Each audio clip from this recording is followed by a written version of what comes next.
자, 시조세평 보강 영상 시작하도록 하겠습니다. 일단은 화면 전환부터 할게요. 네, 여기 보시면은 이제 여러분들 제가 학원에서 나눠드렸던 갈래별 특징들을 정리해 놓은 표입니다. 일단은 우리가 저번 주에 학원에서 고려 가요에 대해서 알아봤다면 이번에는 시조라는 갈래에 대해서 한번 알아보도록 할 거예요. 자, 일단 시조 여기 있죠? 네, 시조의 특징에 대해서 한번 전반적으로 먼저 알아보도록 하겠습니다. 자, 일단은 첫 번째 특징. 시조는 3,3조 혹은 3,4조의 음수율을 지니고 있다. 일단 음수율의 개념은 제가 말씀드렸어요. 뭐였나요? 그쵸. 글자 수가 반복이 된다는 게 바로 음수율이었고요. 그리고 고려 가요는 세 글자, 세 글자, 두 글자 해서 3,3,2조였다면 시조는 3,3조 혹은 3,4조. 한마디로 세 글자, 세 글자 혹은 세 글자, 네 글자가 반복이 되는 게 바로 시조의 특징이라고 볼 수 있겠다. 그리고 두 번째 특징은 삼장육구. 일단은 시조에서 삼장이라고 한다면은 뭘 얘기하는 거냐면은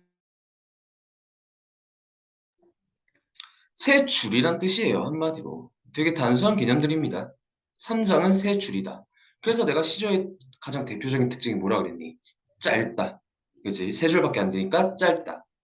그리고 육구라고 했는데, 자, 이 육구라는 개념은 약간 음보 개념과 관련이 되어 있는데, 자, 음보 개념도 역시 제가 학원에서 말씀을 드렸습니다. 고려가요는 사음보, 반면에 시조는 사음보. 그다음 이 음보와 구라는 개념이 무슨 관계가 있느냐? 자, 두 개의 음보를 하나의 구라고 합니다. 두 개의 음보를 하나의 구라고 해요. 그렇다면 왜 육구인지는 알 겁니다. 알겠죠? 한 행이 일단은 사음보로 이루어져 있고요. 그리고 그 사음보로 이루어져 있는 한 줄이 몇 줄이다? 세 줄이다. 그렇다면 자동적으로 시조는 육구의 특징을 가지고 있습니다. 그렇게 알아두시면 되겠고요. 자, 그리고 세 번째 특징도 굉장히 중요합니다. 일단은 종장의 첫음보. 여기서 말하는 이제 종장이라는 건 아까 시조가 세 줄이라고 했잖아. 그치? 그 세 줄 중에 마지막 줄을 뜻합니다. 그러니까 첫 번째 줄을 초장, 두 번째 줄을 가운데 중자에서 중장, 마지막을 종장 이렇게 세 줄로 이루어져 있는데 그 마지막 줄 종장의 첫 음보는 감탄사로 시작이 된다는 것도 바로 시조의 특징이야. 물론 모든 시조가 그렇진 않습니다. 하지만 대부분의 시조가 종장의 첫 음보가 감탄사로 시작이 되기 때문에 엄연히 시조의 특징이라고 볼 수 있다. 자, 그리고 종장의 첫 음보가 또 세 글자로 고정이 됩니다. 이거는 거의 99.9% 고정이라고 보시면 돼요. 모든 시조가 거의 대부분의 모든 시조가 그렇습니다. 종장의 첫 음보가 세 글자로 고정되어 있는 것은 거의 대부분 모든 시조의 특징이다라고 알아두시면 돼요. 아시겠죠? 자, 그리고 그 밑에 줄을 보시면 종장의 글자 수가 세 글자, 다섯 글자, 네 글자, 세 글자 이렇게 된다고 했는데 자, 시조의 약간 특징 중에 하나가 뭐였니? 세 글자, 세 글자 혹은 세 글자, 네 글자가 반복이 된다고 했어. 근데 종장에서는 몇 글자가 들어가 있는 경우도 있다? 이렇게 다섯 글자가 들어가 있는 경우도 있다. 그렇다면은 이 세 글자, 다섯 글자, 네 글자, 세 글자의 이 전개가 약간 내용의 분위기와 관련이 돼 있습니다. 자, 어려운 내용 아니고요. 생각해봐. 한 음보를 읽을 때 세 글자, 그리고 그 다음 음보를 읽을 때 다섯 글자, 그 다음 음보를 읽을 때 네 글자 이렇게 돼야 돼. 그렇다면 생각을 해보자면 세 글자를 읽을 때 약간 조금 더 빨리 읽어야 될까? 아니면 다섯 글자를 읽을 때 더 빨리 읽어야 될까? 당연히 다섯 글자를 읽을 때 더 빨리 읽어야 되겠지. 그치? 따라서 더 빨리 읽어야 돼요. 그래서 내가 여기서 얘기하고 싶은 건 뭐냐면 이 다섯 글자 부분을 읽을 때는 약간 분위기 또한 살짝 고조가 되는 경향이 있다. 어, 호흡도 급박하게 읽어야 돼. 왜? 그만큼 분위기도 살짝 그 부분만큼은 고조되기 때문에. 네, 그래서 제가 이 내용 분위기와 관련이 돼 있다라고 말씀을 드린 겁니다. 아시겠죠? 자, 그리고 네 번째 점 보시면은 우리말입니다. 시조는 우리말로 지어진 문학이에요. 지금 제가 여기 뭐 백제가요, 향가, 고려가요, 시조 그리고 밑에 가사 한시 이렇게 돼 있는데 자, 이 한시 한문시의 줄임말이야. 이 한시 빼고는 그냥 다 우리말이라고 보시면 됩니다. 쉽죠? 그렇게 알아두시면 되겠고요. 그리고 마지막 특징 시조는 일단은 고려 후기에 이제 창작이 되고요. 그리고 가장 유행하던 때는 조선입니다. 조선 때 가장 유행하고 그리고 지금까지 지어져 있는 게 바로 시조다. 아시겠죠? 자, 이렇게 시조의 전반적인 특징에 대해서 한번 알아봤습니다. 자, 그렇다면 이 특징들 바탕으로 우리가 이제 8-2 단원을 분석해 보도록 할 거야. 자, 여러분들 자습서 8-2 단원 시조 세편 펴주시면 될 것 같아요.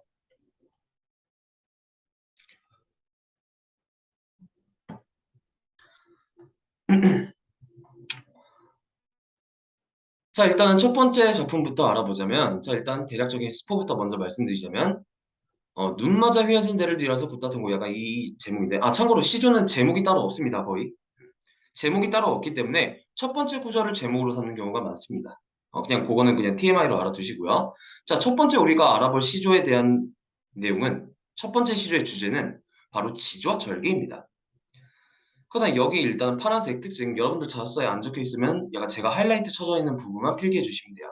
자, 첫 번째 특징 자연물의 속성을 활용한다. 자연물이 드러나나 봐. 자연물의 속성을 활용하여 굳은 절개와 의지를 표현한다. 그렇다면 이 굳은 절개의 의지가 내가 아까 뭐라 그랬니? 주제라 그랬죠. 그렇죠?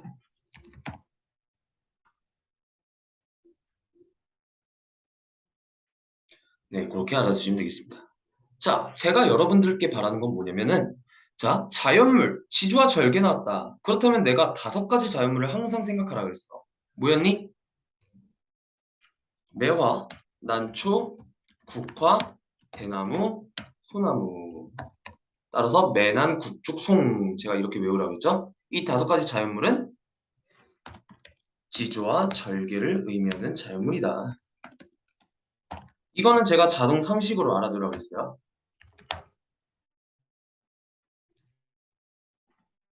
네. 그렇다면 이 시조에 이 5가지 자연물 중에 하나가 나올까? 라는 걸 우리가 한번 예측해 볼 수가 있는 거야. 뭐 그건 이따 같이 한번 읽어보고요. 자, 그리고 두 번째 특징 여기 고도의 상징과 서리법, 의인법을 활용했다. 아하, 그렇다면 서리법과 의인법이 어디 있는지 찾아보면 되겠죠. 그죠? 자, 그렇다면 바로 본문 분석 들어갈게. 눈 맞아 휘어진 대를 누가 굽었다 하는가? 이렇게 현대형풀이가 됩니다. 다시 눈 맞아서 휘어진 대를 누가 감히 굽었다 하는가? 이렇게 해석이 되는 거야. 자, 그렇다면 여기서 말하는 대가 뭐냐? 바로 저 5가지 중에 대나무를 뜻합니다. 알겠죠? 아하, 고전시에서 매난국죽송, 매화난죽 국화대나무 소나무 나오면 지저절개. 그렇다면 여기서도 대나무가 나왔으니까 지주와 절개를 의미하는 거라고 볼 수 있지 않을까? 라고 예측을 해볼 수가 있어요. 뭐 우리 마저 한번 보죠. 자, 그럼 일단은 이 초장 첫 번째 줄 내용부터 정리해보자면 지금 무슨 상황이에요? 대나무가 눈이 맞아가지고 휘어졌어. 휘어졌어. 근데 얘는 이 상황에 대해서 이렇게 말을 하고 있어요. 이런 대나무를 감히 누가 굽었다 하는가? 그렇다면 이게 뜻하는 게 뭘까? 자, 정리해 드릴게요. 자, 여기서 휘어졌다라는 건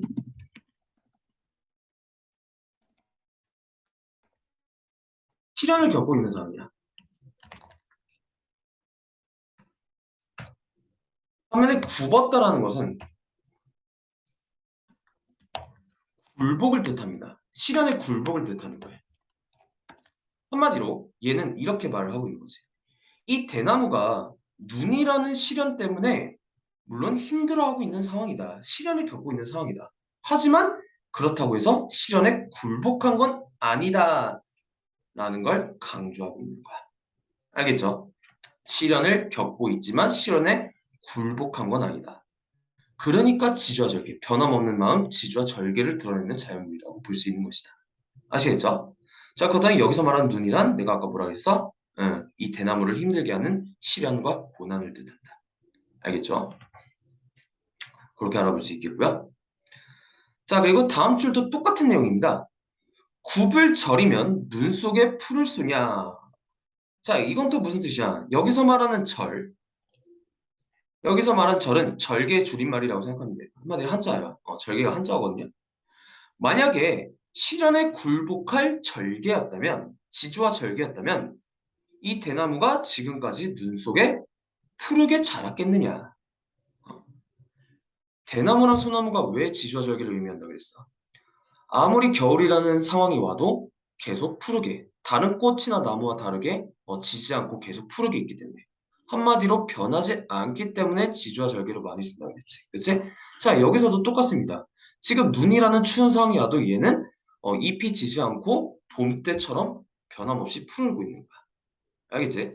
그래서 두 번째 내용을 정리해보자면 만약에 이 대나무가 지주와 절개가 약간 없었다면 지주와 절개를 쉽게 굽힐 소재였다면 지금까지 변함없이 푸르게 있진 않을 것이다. 하지만 지금까지 계속 푸르게 있기 때문에 이 대나무가 레알 지주와 절개다. 라고 얘는 얘기를 하고 있는 거지. 알겠죠? 내용은 그렇고요. 이번에는 표현 기법을 한번 가볼게요. 자, 서리법. 뭐 이거는 말씀 안 드려도 되겠죠. 서리법. 자, 그리고 마지막 줄 한번 가볼게요. 아마도 세안 고절은 너뿐인가 하노라. 자, 똑같은 내용입니다. 일단은 세안 구절 용어풀이 보자. 무슨 뜻이래요? 한겨울의 추위에도 홀로 지키는 절개. 이러한 추위 속에, 이러한 시련 속에 마음을 변하지 않고, 마음을 굽히지 않고 끝까지 지주와 절개를 지키는 것은 바로 너뿐인가 하노라. 여기서 말하는 너가 누구겠니? 첫 줄에 나온 대나무죠. 이 대나무를 약간 너라고 표현하기 때문에 마치 사람처럼 표현하고 있기 때문에 여기서 바로 의인법이 드러나는 것이다. 아시겠죠? 네. 그렇다면 내용은 파악이 되실 겁니다. 아시겠죠? 네, 그렇게 알아두시면 되겠습니다. 아무래도 약간 시조 같은 경우는 짧다 보니까 공부하기에 그렇게 부담스러운 단어는 아닐 거예요. 자, 어쨌든 그렇다면 주제는 지주와 절개야. 그치? 그렇다면 이 시조가 쓰여진 배경은 언제냐? 여기. 고려 왕조에 대한 충절. 그렇다면 무슨 상황이에요? 고려 후기 때는 어떤 상황이 일어났니? 고려를 지키려는 파와 조선을 새로 세우려는 파가 생긴 거야. 그렇다면 이 화자는 전자랑 후자 중에 무슨 파였을까? 그렇지, 고려를 지키려던 파였던 거야. 얘네 입장에서는 고려를 망가뜨리고 조선을 새로 세우는 게 지주와 절개가 없다라고 판단을 했던 거야. 그렇기 때문에 얘 같은 경우는 고려에 대한 지주와 절개를 지킨 어, 의지를 나타낸 작품이라고 볼 수 있겠다. 아시겠죠? 자, 시험에서는 어떻게 나올 수 있겠냐면은 조선은이라는 함정으로 많이 나와요. 조선에 대한 지주와 절개다. 아닙니다. 얘는 고려예요. 아시겠죠? 요거 함정 절대 빠지지 마시고요. 네, 첫 번째 시조는 이렇게 넘어가도록 하겠습니다.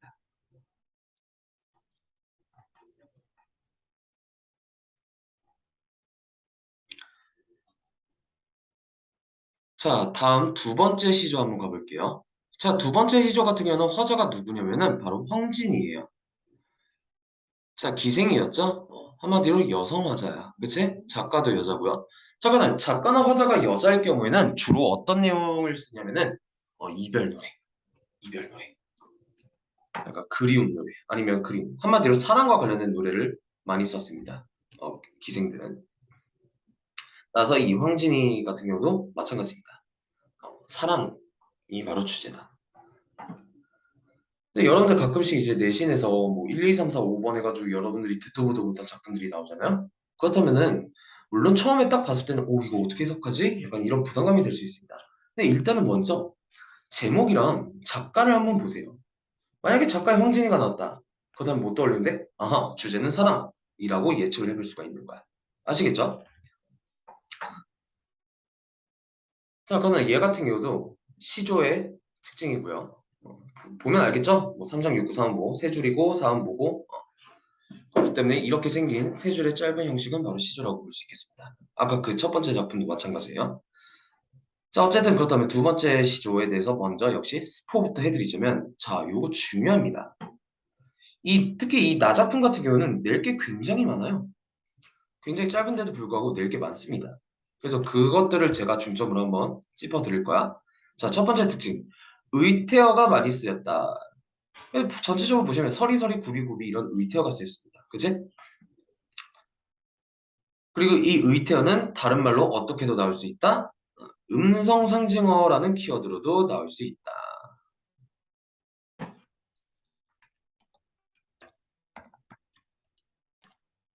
그러니까 음성 상징어라고 하면 의성어와 의태어를 합한 개념을 바로 음성 상징어라고 하죠. 네, 그렇게 알아볼 수 있겠고요. 자, 그리고 이런 의태어 같은 경우는 아무래도 한자가 아니잖아. 그러다 보니까 우리말의 묘미를 잘 살렸다라는 평가를 받기도 해요. 아시겠죠? 자, 그리고 두 번째 특징. 너무 중요합니다. 이 황진이 시조의 가장 대표적인 특징이라고 볼 수 있어요. 추상적 개념을 구체적 사물인 것처럼 나타냈다. 이런 거를 교과서에서는 관념의 시각화라고 돼 있네요. 저 같은 경우는 약간 여러분들 우리 작년 겨울 때 저는 어떤 개념으로 말씀을 드렸냐면 추상적 개념의 구체화라는 표현으로 말씀을 드렸습니다. 똑같은 뜻이에요. 아마 선택지로 나온다면 여러분들도 스스로 예측을 해볼 수가 있을 겁니다. 추상적 개념의 구체화, 관념의 시각화. 똑같은 뜻이야. 그렇게 알아볼 수 있겠습니다. 자, 그 다음 이 추상적 개념의 구체화, 관념의 시각화가 글 속에 어디 나타나 있는가를 찾아보면 되겠죠. 그죠? 네, 그렇게 알아볼 수 있겠습니다. 자, 그렇다면 이 내용들을 바탕으로 역시 바로 본문 분석 한번 가보도록 할게요.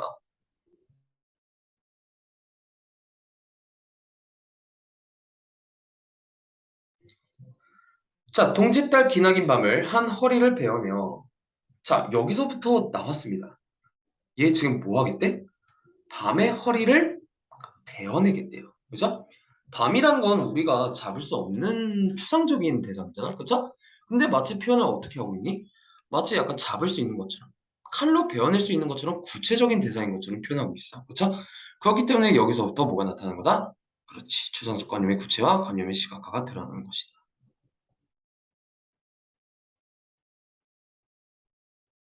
어렵지 않죠?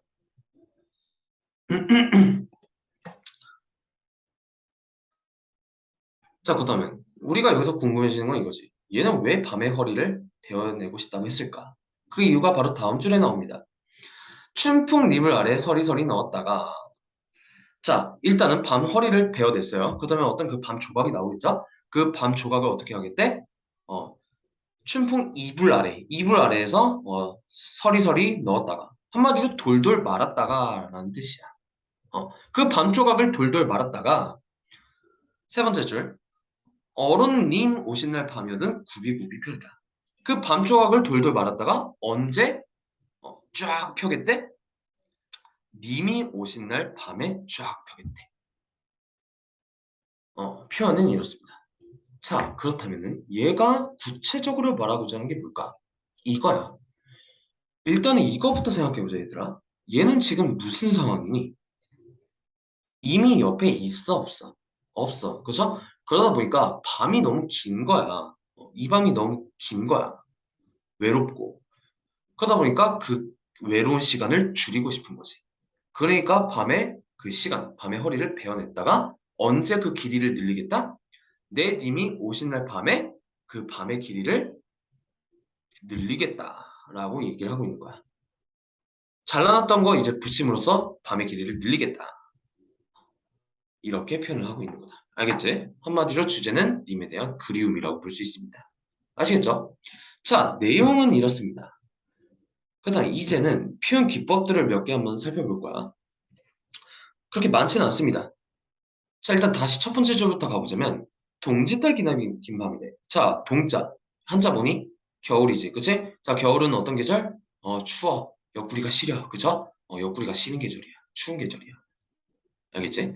그렇다면 첫 번째 나온 밤은 겨울밤이야. 그치? 그렇다면 화자가 좋아하는 밤이겠니? 싫어하는 밤이겠니? 그치? 왜, 화자의 입장에서는 굉장히 외로운 밤이겠지. 그치? 그렇게 알아둘 수 있겠고요. 자, 그리고 그렇다면 문제에서 어떻게 나올 수 있겠냐? 현재 계절적 배경을 나타내는 소재를 찾아볼 수 있다라고 볼 수 있는 거야. 현재 계절은 언제? 추운 겨울. 아시겠죠? 자, 두 번째. 춘풍 니불 아래 서리서리 나왔다가 자, 여기서 추는 그렇다면 뭐겠니? 봄춘자죠? 그죠? 자, 여러분들 이 작품뿐만 아니라 내가 봄 나오면은 어떤 의미 생각해 보라고 했어? 사랑 혹은 젊음.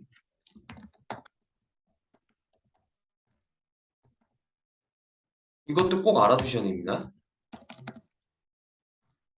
사랑 혹은 젊음을 뜻하는 계절이야. 고전 시가에서의 봄은. 알겠죠? 근데 여기서는 약간 사랑이 더 가깝겠죠, 당연히. 그죠? 그렇게 알아볼 수 있겠다. 그래서 잘라놓은 밤을 춘풍 이불이래. 그냥 이불이 아니라 춘풍 이불. 왜 하필 춘풍 이불일까? 봄은 어때? 겨울과 다르게 따뜻해. 그치? 그리고 사랑의 계절이야. 그래서 춘풍 이불이라고 표현하고 있는 것이다. 아시겠죠? 함정에서는 이렇게 나올 수 있습니다. 이 춘풍 이불이라는 소재를 통해서 현재 계절을 알 수 있다. 맞을까 틀릴까? 자, 틀립니다. 문제를 잘 봐. 현재 계절을 알 수 있는 건 동짓달이야. 겨울이야. 지금 얘 현재 계절이 봄이 아니잖아. 그치? 그렇기 때문에 틀린 것이다.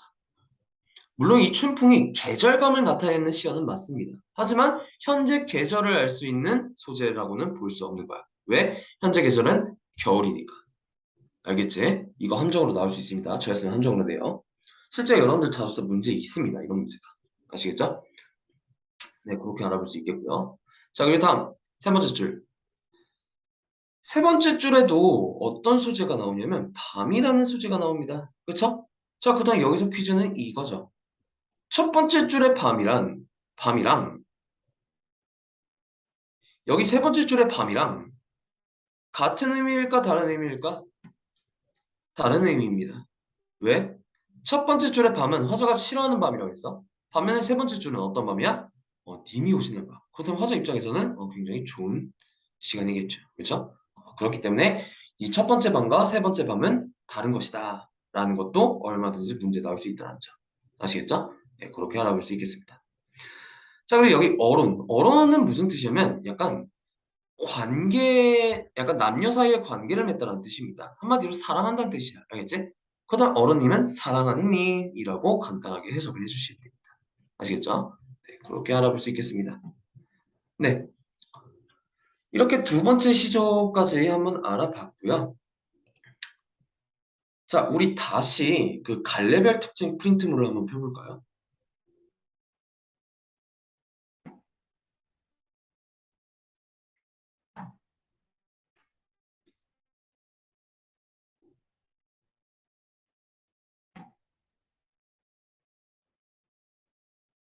잠시만요.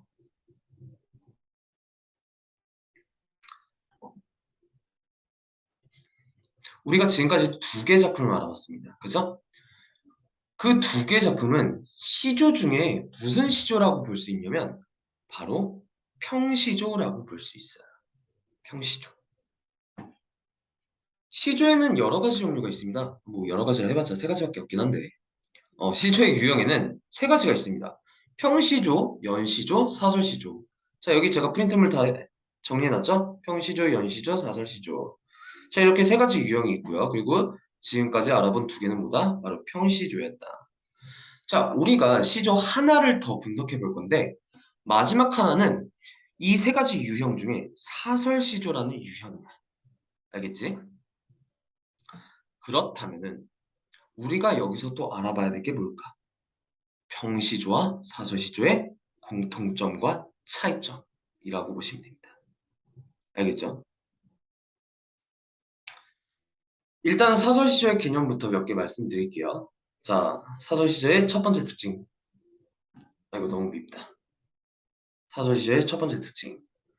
중장이 확장이 됩니다. 한마디로 가운데 부분이죠. 가운데 부분이 한 두세 줄 정도 좀 늘어납니다. 그게 바로 사설시조의 대표적인 특징이야. 알겠지? 자, 그리고 두 번째. 물론 사설시조도 시조다 보니까 사음보가 베이스인 건 맞습니다. 하지만 그렇게 사음보가 일정하게 반복되는 사음보의 정형성은 파괴가 돼요. 왜냐하면 중장이 늘어났으니까. 그러니까 이게 무슨 뜻이냐? 베이스가 사음보이긴 하지만 사음보가 일정하게 유지되지는 않는다. 왜? 중장이 늘어났으니까. 가운데가 늘어났으니까. 가운데가 늘어난 이상 약간 사음보라고 볼 수 없겠죠. 그게 뭐한 20은 뭐 이 정도 되겠지. 그지? 네, 그렇기 때문에 사음보의 정형성이 파괴된다. 그리고 하지만 베이스는 사음보가 맞다. 이거 헷갈리지 마세요. 알겠지?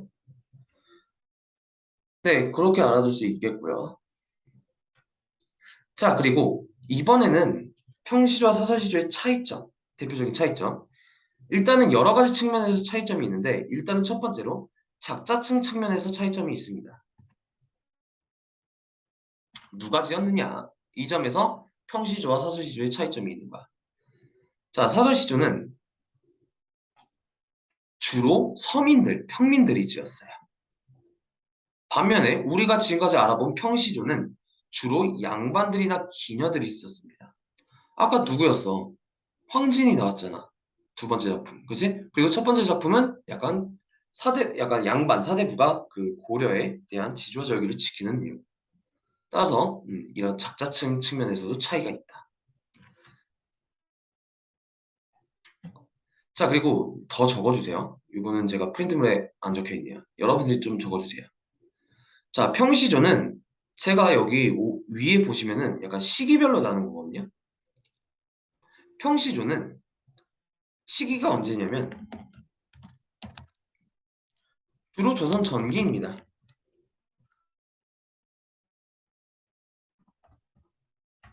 주로 조선 전기예요.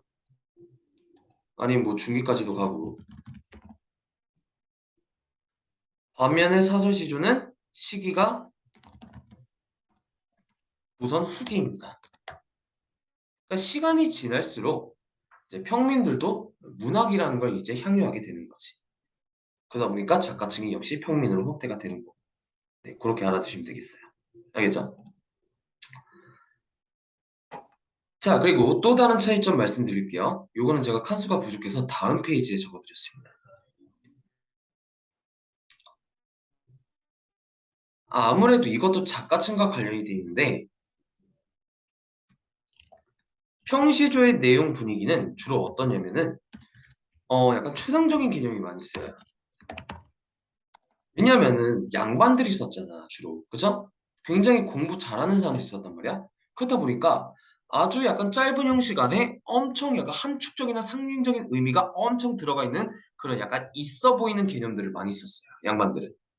하지만 평민들 같은 경우는 아무래도 그런 능력이 조금 떨어지다 보니까 약간 내용 분위기가 추상적인 개념보다는 구체적인 개념들을 많이 씁니다. 한마디로 쉽게 우리가 해석해 볼 수 있을 만한 것들. 이해가십니까? 역시 작가층과 관련되어 있다는 점 꼭 알아두시고요. 네, 이런 점에서도 또 차이가 있다고 볼 수 있겠고요. 그리고 이것도 하나 더 알아두세요. 일상적인 사물들을 많이 씁니다. 왜겠니? 작가층이 평민들이니까. 그러니까 쉽게 주변에서 쉽게 볼 수 있을 만한 사물들을 소재로 다루는 거예요. 알겠지? 네, 이런 차이점이 있다는 점 꼭 알아두시길 바랍니다. 아시겠죠? 자, 그리고 사설시조의 특징에 대해서 조금만 더 말씀을 드리자면 자, 사설시조 같은 경우는 이것도 대표적인 특징이라고 볼 수 있는데 풍자 및 해악, 즉 웃음을 유발한다는 점이 아주 대표적인 특징이다. 그래서 선택지에서는 이렇게 나올 수 있어요. 아무리 부정적인 상황임에도 불구하고 그것을 웃음으로 승화하려는 평민들의 건강한 정신을 엿볼 수 있다. 그렇다면 그거는 뭐의 특징이다? 바로 사설시조의 특징이다라고 볼 수 있는 거야. 왜? 사설시조는 약간 표현 기법 분위기가 약간 웃음을 유발하는 표현 기법들을 많이 씁니다. 풍자미네요. 아시겠죠? 중요합니다. 자, 그리고 다음 과장 및 나열. 아까 첫 번째 특징 중에 사설시조의 첫 번째 특징 중에 중량이 늘어난다 그랬잖아. 그 이유가 뭐냐? 과장 및 나열을 하기 때문이에요. 아시겠죠? 그리고 마지막 특징은 제가 말씀드렸죠? 풍자 및 해악. 웃음을 통해서 약간 부정적인 상황을 웃음으로 승화하려는 건강한 정신. 역시 그것과 관련돼 있다. 네, 그렇게 알아볼 수 있겠습니다. 자, 꼭 여러분들 갈래별 특징들 정리해 주셔야 됩니다. 그게 바로 이번 8단원의 포인트라고 볼 수 있어요. 아시겠죠? 자, 그다음 이 사설 시조의 내용 특징들을 바탕으로 우리 나머지 시조 하나를 분석해 보도록 하겠습니다.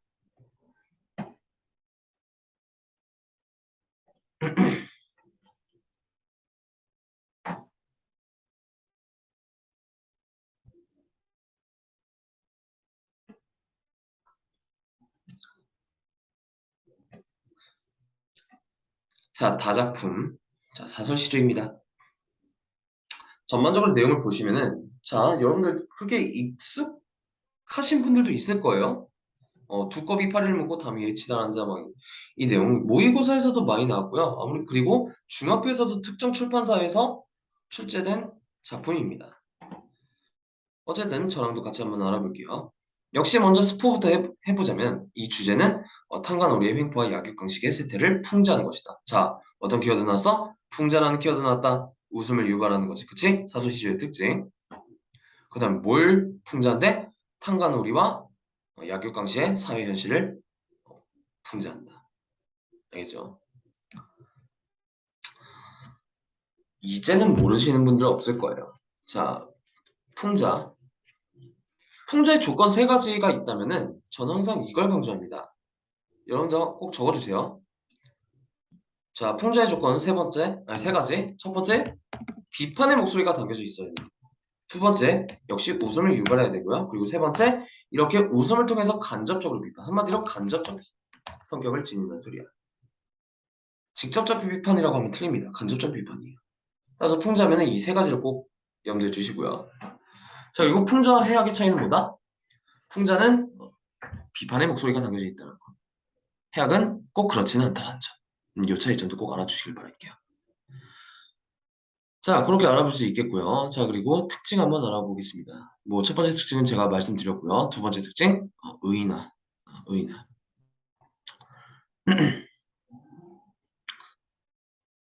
그리고 세 번째 특징, 이거 중요합니다. 종장에서 화자를 바꿔서 풍자의 효과를 높인다. 여기 별표 한번 쳐주세요.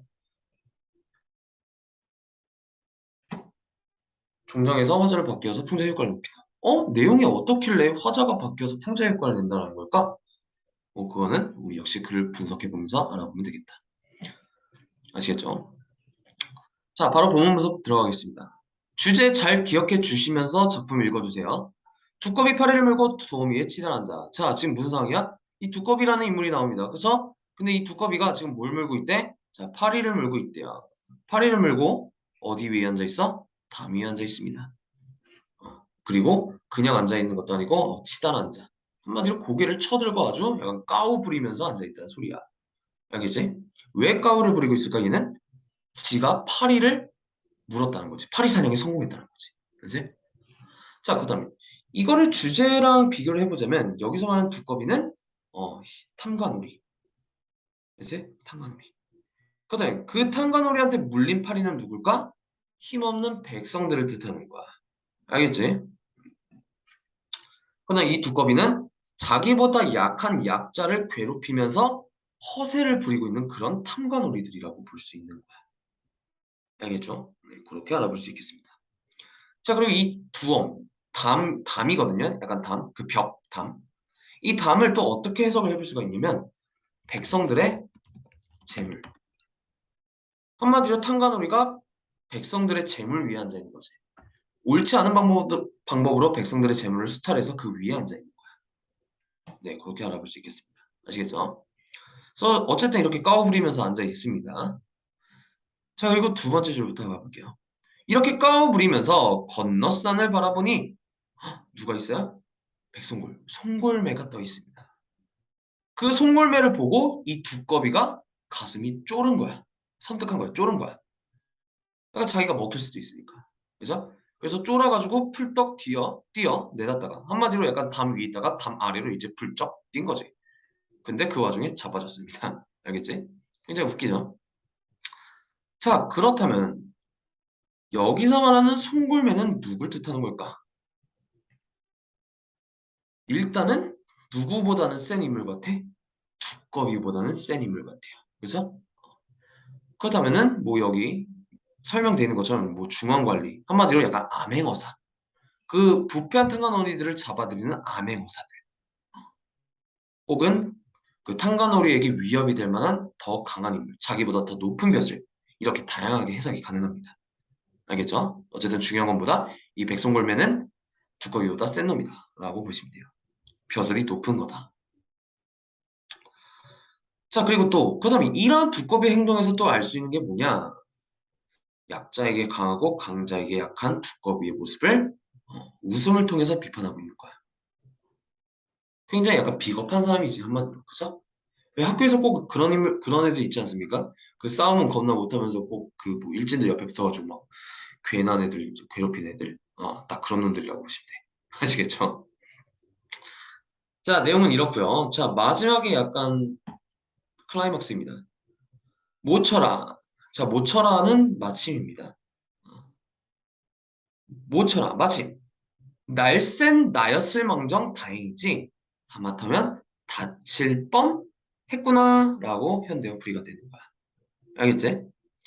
자, 이 구절이 뭘 뜻하는 거냐? 일단은 이것부터 한번 알아보자.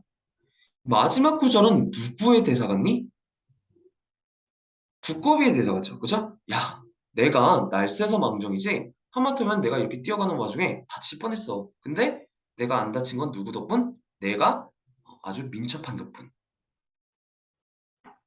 두꺼비의 대사입니다. 알겠지? 두꺼비의 대사예요. 중요합니다.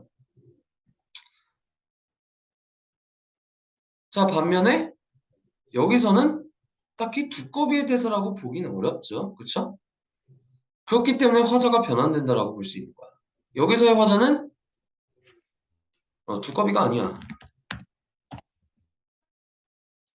굳이 따지자면 작품 밖의 화자겠죠. 그죠? 반면에 여기서는 화자가 두꺼비다. 한마디로 화자가 전환된다. 그리고 그 두꺼비의 대사를 보면은 얘 지금 뭐 하고 있어? 이전까지 무슨 상황이었어? 약자 괴롭히면서 약간 까워부리다가 자기보다 센 놈 오니까 약간 쫄았어요. 그죠?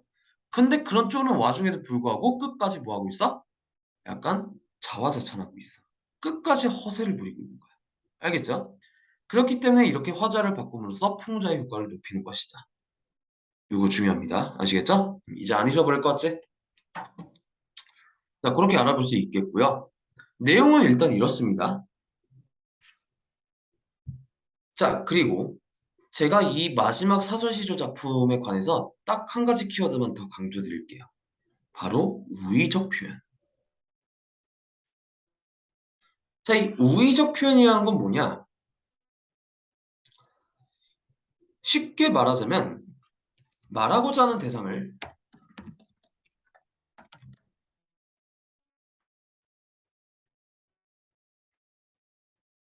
직접적으로 말하지 않고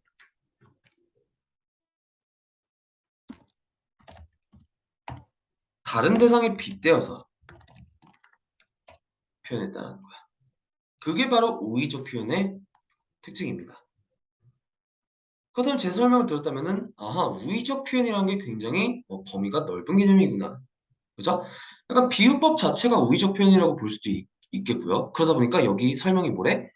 의인화했다고 그랬잖아. 따라서 의인화한다면은 우의적 표현이라고 볼 수 있는 거야. 왜? 탄관오리를 어떤 대상에 빗대어서 표현했어? 두꺼비라는 대상에 빗대어서 표현했잖아. 그죠? 그렇기 때문에 약간 상징적인 의미가 담겨져 있다라고 하면은 우의적 표현이라고 볼 수 있어요. 알겠죠? 그래서 우리 이소부화 같은 것, 이소부화 동화들을 보면은 다 주인공들이 누구예요? 사람이 아니라 동물들이죠. 그런 이소부화도 우의적 표현이라고 봅니다. 알겠지? 그렇게 알아볼 수 있겠다. 만약에 학교에서 우의적, 우회적, 우화적 이런 세 가지 표현들을 다 말씀을 해주셨다면은 저한테 말씀해 주세요. 자, 제가 간단하게 말씀드릴게요. 우의적 표현 같은 경우는 제가 방금 말씀드린 그대로고요. 우회적이라는 건 뭐냐? 약간 비슷해요. 근데 약간 간접적으로. 간접적으로 돌려서 표현한다는 소리야. 어떻게 보면 약간 비슷한 표현이라고 볼 수 있습니다. 근데 우화적 표현이란 건 뭐냐? 우화적 표현이란 약간 그 인물을 사람으로 표현하지 않고 약간 동물 같은 다른 대상으로 표현을 한 게 바로 우화적 표현이야. 알겠죠? 그래서 내가 아까 이소우화 주인공들이 다 동물들이라고 했죠. 그죠? 그런 것들을 다 우화적 표현이라고 해. 따라서 우화적 표현 같은 경우는 우회적보다 조금 더 좁은 개념이라고 볼 수 있습니다. 사람이 아닌 것을, 약간 사람이 아닌 대상을 약간 주인공, 인물로 내세우는 거. 이게 바로 우화적 표현이다. 아시겠죠? 네, 그렇게 알아볼 수 있겠습니다. 자, 우의적, 우회적, 우화적. 네, 이렇게 알아주시면 되겠고요.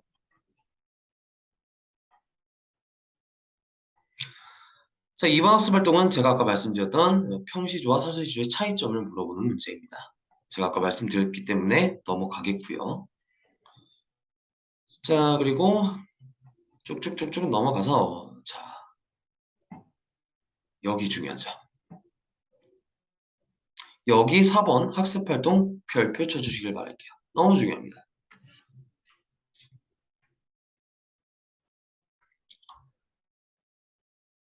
이번에 우리가 알아볼 갈래는 뭐냐면 바로 향가라는 갈래야. 자, 그다음에 역시 갈래별 특징 프린트물 다시 한번 펴주자.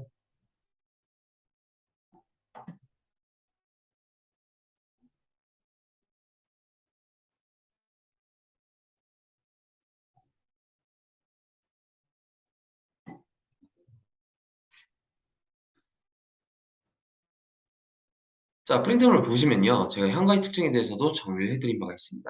향가. 자, 일단 향가 같은 경우는 시기가 언제냐면 통일신라입니다. 통일신라. 이 개념부터 말씀을 드리자면 향찰 노래라고 해서 바로 향가야. 향찰로 지어진 노래라고 해서 바로 향가다. 자, 향찰이 뭐냐? 되게 단순합니다. 우리가 보통 한자를 읽을 때, 뭐 예를 들어서 물수자라는 한자를 읽을 때, 우리는 물이라고 읽지 않고 수라고 읽죠. 한마디로 훈을 읽는 게 아니라 음을 읽어요. 그렇죠?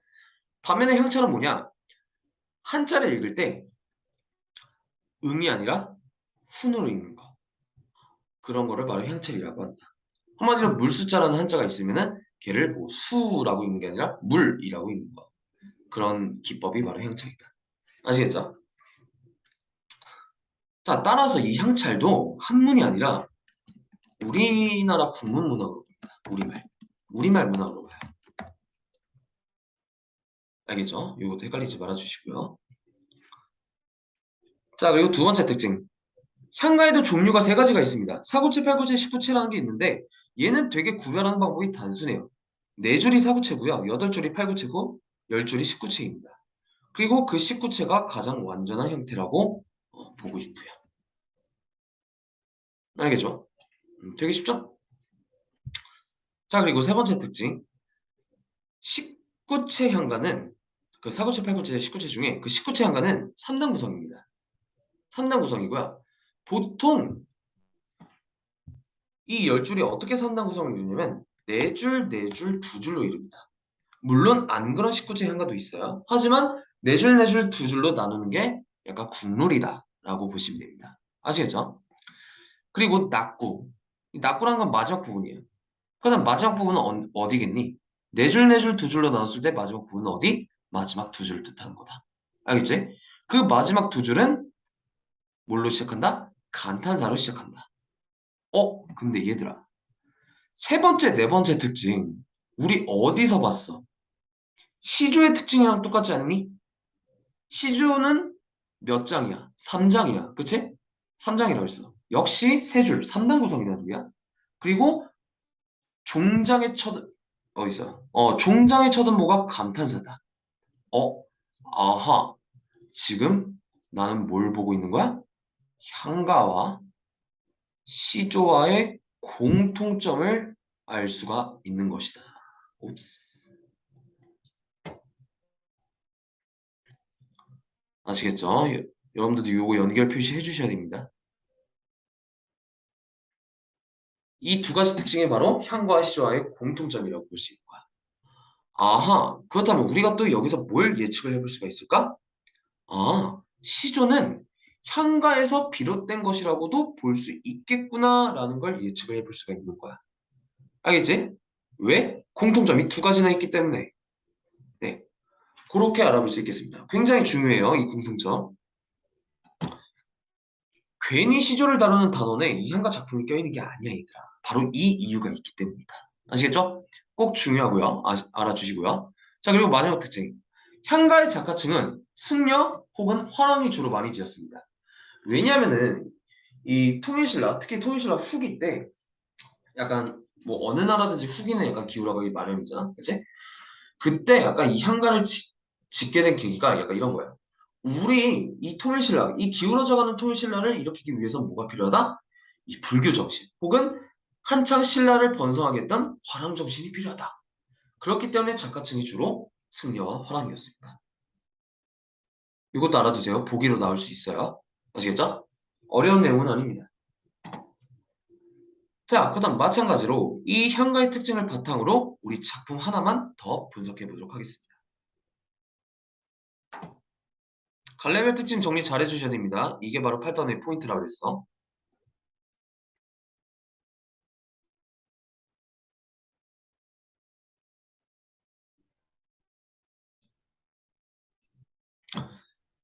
제망매가라는 향가인데요. 엄청 유명한 작품입니다. 모의고사에서 굉장히 많이 나오고요.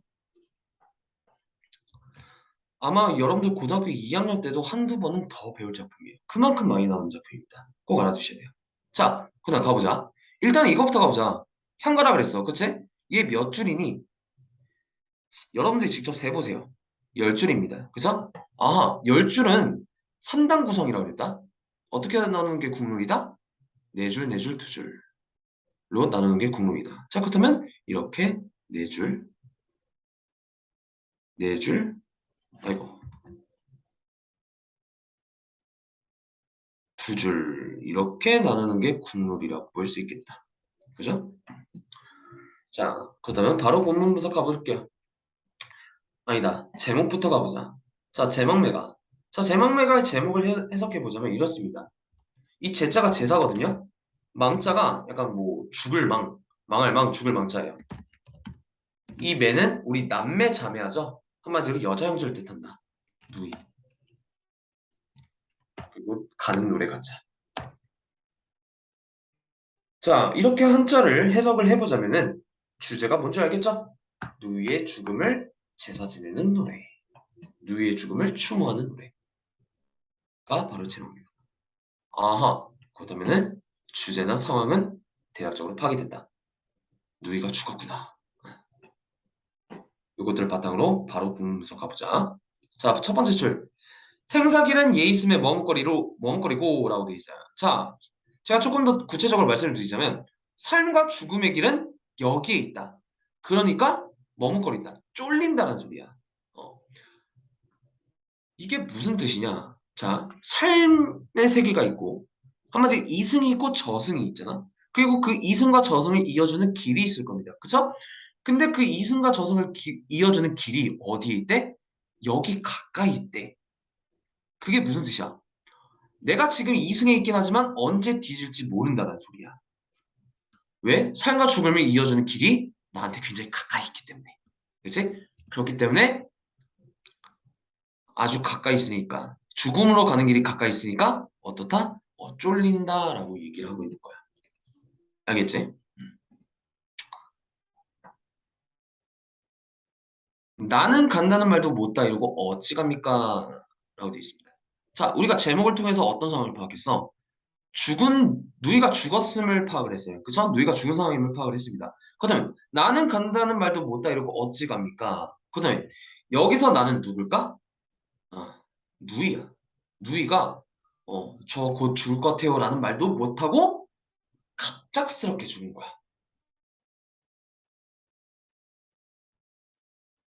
이것도 중요합니다. 함정으로 나올 수 있어요. 누이는 오랫동안 약간 뭐 병을 앓다 죽은 게 아니라 갑작스럽게 죽은 거야. 아무도 예측을 못한 거지. 누이가 죽을 거라는 걸. 알겠지? 적어주세요. 중요해요. 뭐 이런 걸 약간 전문적인 용어로 요절이라고 합니다. 갑작스럽게 죽었어. 그래서 얘들아, 다시 여기 첫 번째, 두 번째 줄을 보자면은 누이가 죽었어. 갑자기 죽었어.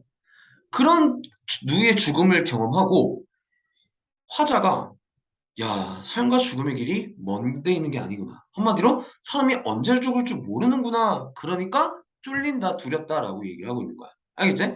그렇다면 여기서의 감정, 이 머뭇거린다. 언제 죽을지 몰라서 두렵다라는 감정은 누구의 감정이냐?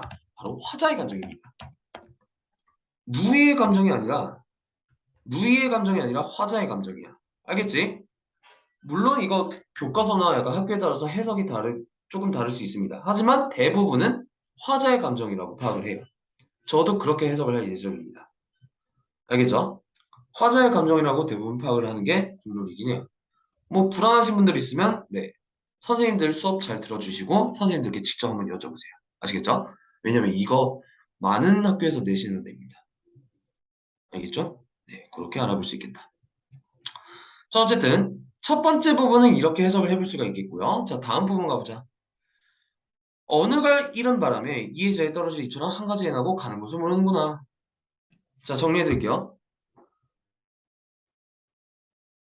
바람 때문에 여기저기 떨어지는 잎처럼 한 가지에 나도 언제 가는지 모르는구나 라고 얘기를 할 수 있어요. 자, 그 다음 여기서 말하는 떨어질 잎은 누굴 비유한 거냐? 바로 누이를 비유한 거야. 왜 잎이 가지에 떨어지면 죽잖아요. 그죠? 그런 잎을 누이에 비유한 거다. 그런 누이를 잎에 비유한 거다. 그 다음 바람은 약간 누이의 죽음을 뜻하는 거겠지. 그치? 약간 죽음의 원인. 그 다음 한 가지에 났다는 건 무슨 뜻이냐? 여러 잎들이 한 가지에서 생겨나는 것처럼 나와 누이도 같은 부모에서 나왔다. 한마디로 누구보다 가까운 사이라는 소리야.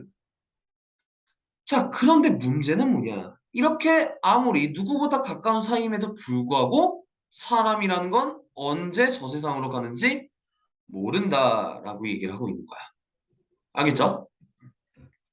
한마디로 뭐야?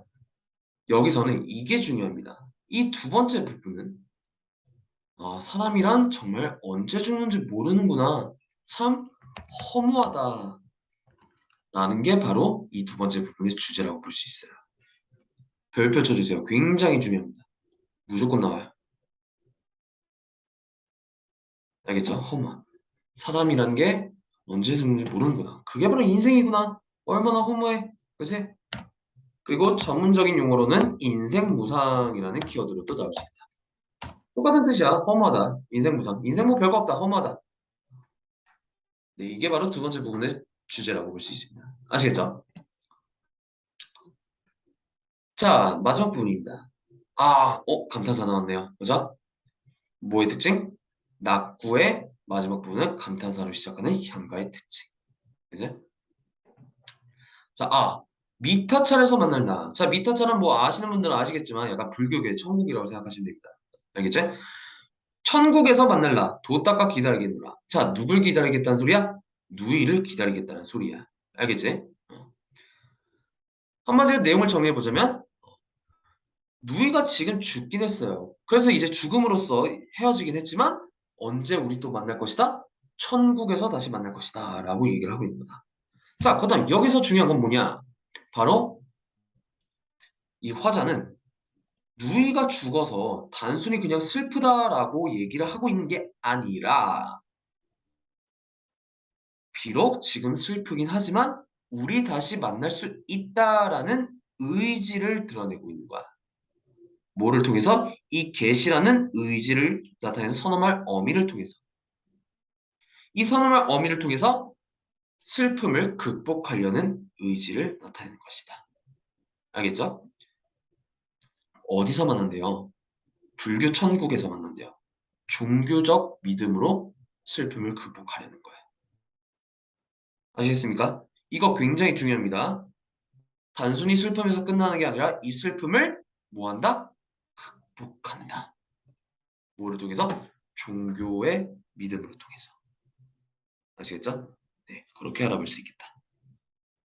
근데 이거는 약간 TMI이긴 한데 뭐 무교이신 분들은 모르겠는데 약간 종교 있으신 분들은 약간 이런 말 많이 들어봤을 거예요. 뭐 죽어서 끝이 아니라 천국에서 다시 만난다. 불교도 마찬가지인가 봐요. 저는 약간 불교가 아니라서 잘 모르겠는데. 네, 어쨌든 종교적 믿음으로 슬픔을 극복한다라는 게 바로 중요한 거다. 알겠죠? 그다음 작가는 누구 같니? 스님 같죠? 그죠? 승려. 아까 작가층 우리 얘기했죠? 자, 그리고 또 중요한 게 뭐냐면 어렵진 않을 거예요. 여기서 나는 누이가 아니겠죠. 그죠? 죽은 누이가 아니라 바로 화자 자신이다. 화자다. 이런 걸 물어볼 수 있어요. 지금 나가 세 번째 줄에도 있고요. 여기 아홉 번째 줄에도 있습니다. 그치? 얘네들이 같은 인물이냐라는 걸 물어보는 문제가 나올 수 있다. 아니지. 그치? 그렇게 알아볼 수 있겠습니다. 자, 그리고 딱 두 가지만 더 말씀드릴게요. 이 아라는 감탄사 있잖아요. 이 감탄사가 하는 기능 딱 두 가지만 알아두시면 됩니다. 자, 첫 번째. 자, 화자의 정서. 화자의 슬픈 정서를 집약적으로 드러냅니다. 이게 바로 뭐의 특징이야? 감탄사의 특징이야. 그치? 너무나 당연한 얘기고요. 자, 그리고 두 번째는 시상이 전환. 한마디로 분위기가 전환된다는 소리야. 어떻게 전환돼? 슬픔에서 이 슬픔을 극복하려는 의지적 태도로 시상이 분위기가 전환이 됩니다. 이게 바로 감탄사의 두 번째 특징이다. 이것도 중요합니다. 제가 항상 강조해요. 제목매가 할 때마다 제가 강조하는 내용입니다. 아시겠죠? 네, 여기도 별표 쳐주시고요. 자, 그리고 마지막으로 제가 말씀드릴 건 뭐냐면은 이건 되게 쉽습니다. 두 번째 부분 다시 한번 보시면은 자, 이른 바람, 떨어질 잎, 한 가지. 이게 다 누굴 비유한 거야? 그리고 누이와 내가 같은 부모님한테 나왔다라는 거를 비유적, 상징적으로 표현한 거야. 그죠? 그래서 이 제망매가 같은 경우는 어디냐? 여기 있네요. 바로 오른쪽에. 굉장히 비유가 뛰어난 작품으로 평가가 됩니다. 알겠죠? 어렵지 않죠? 네, 그렇게 알아볼 수 있겠습니다.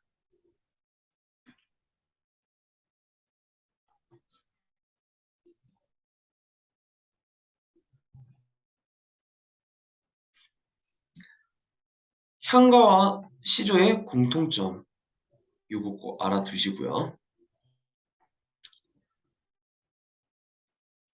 자, 다음은 여기 같이 한번 알아볼게요. 흥부전입니다. 자, 왜 갑자기 흥부전이라는 소설이 학습활동에 껴있느냐? 얘는 나열과 과정을 통해서 해학적으로 표현한다. 한마디로 웃음을 유발한다라는 우리 문학의 특징을 하나 더 설명해주고 소개해주기 위해서 이 작품이 추가된 것이다. 그러니까 나열과 과정을 통해서 웃음을 유발하는 게 어떤 특징이었어? 아까 사설 시조의 특징이었습니다. 그죠? 근데 이런 시 형식뿐만 아니라 소설에서도 이런 형식이 있어요. 약간 주로 이제 뭐 판소리계 소설에서 많이 나타나는데, 자, 내용 자체는 어떤 내용이냐면 뭐 우리 흥분을부 내용 하죠? 그죠? 첫 번째 하이라이트 부분은 제가 어떤 내용이냐면 놀부의 심성을 나타내주는 내용이야. 자, 놀부 심사를 볼짝시면 한마디로 놀부 심성을 보자면은 어떻대? 뭐 초상권대 춤추기, 남이 죽었는데 춤을 춘대요. 그리고 붉은데 부채질하기, 뭐 해사는데 개자기, 장에 가면 뭐 약간 깎아주세요 막 이러기. 집에서는 약간 여기 집에서만 히틀러야, 그죠? 그리고 애꿎은 놈 벌주기. 지금 뭐가 나타나 있어? 놀부의 행동이 나열돼 있습니다.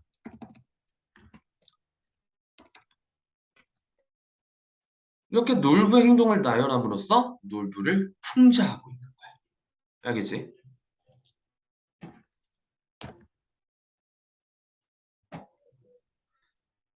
자, 그리고 여기 심사가 모과나무의 아들이다. 자, 얘 같은 경우는 뭘 나타내고자 하는 거냐면 심사가 모났단 소리야. 한마디로 성격이 삐뚤삐뚤하단 소리야. 모났다. 근데 표현을 어떻게 써? 모과나무의 아들이라. 자, 이런 걸 뭐라 그래? 여러분들 말로는 아재 개그라고 하죠. 이런 거를 전문적인 용어로는 언어 유희라고도 합니다. 많이 들어봤죠? 아재 개그. 이런 기법들이 다 문제로 나올 수 있기 때문에 여러분들이 다 선택지로 나왔다는 찾을 줄 아셔야 됩니다. 꼼꼼히 읽음으로써. 아시겠죠?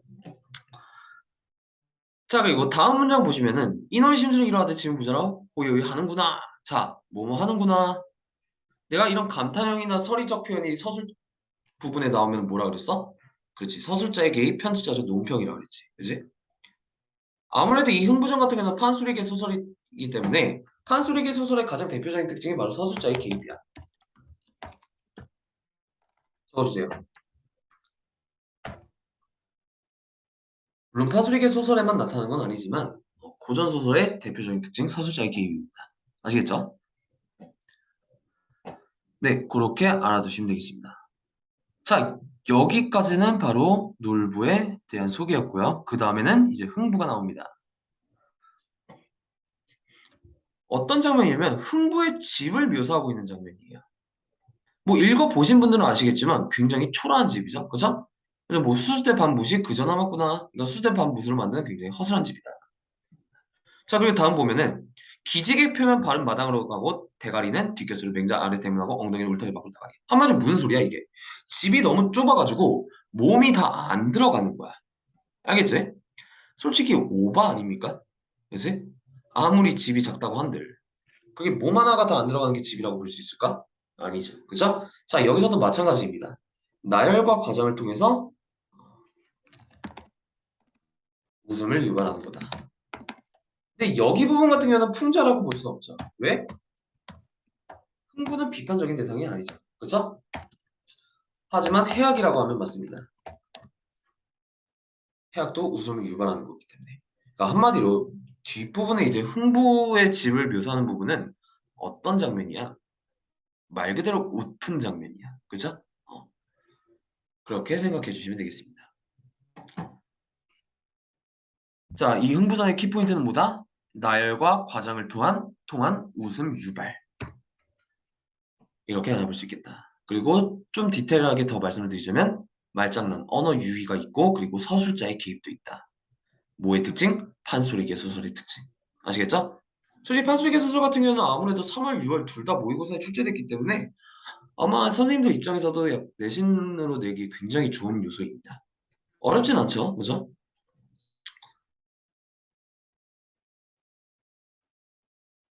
네. 그리고 학습활동 보면 그냥 이 키워드만 알아주세요. 골개미. 자, 이 골개미가 바로 그거예요. 풍자와 해악, 웃음을 유발한다. 네, 그렇게 간단하게 알아주시면 됩니다. 자, 이렇게 8-2단원 시조세평 그리고 추가적으로 향가와 흥부전, 판소리계 소설에 대해서 간단하게 한번 알아봤습니다. 자, 갈래별 특징 중심으로 꼭 공부해 주시고요. 네, 기출문제 문제, 자연수 평가 문제들 꼭 숙제해 주셔야 됩니다. 아시겠죠? 네, 고생 많으셨고요. 우리 학원에서 뵐게요.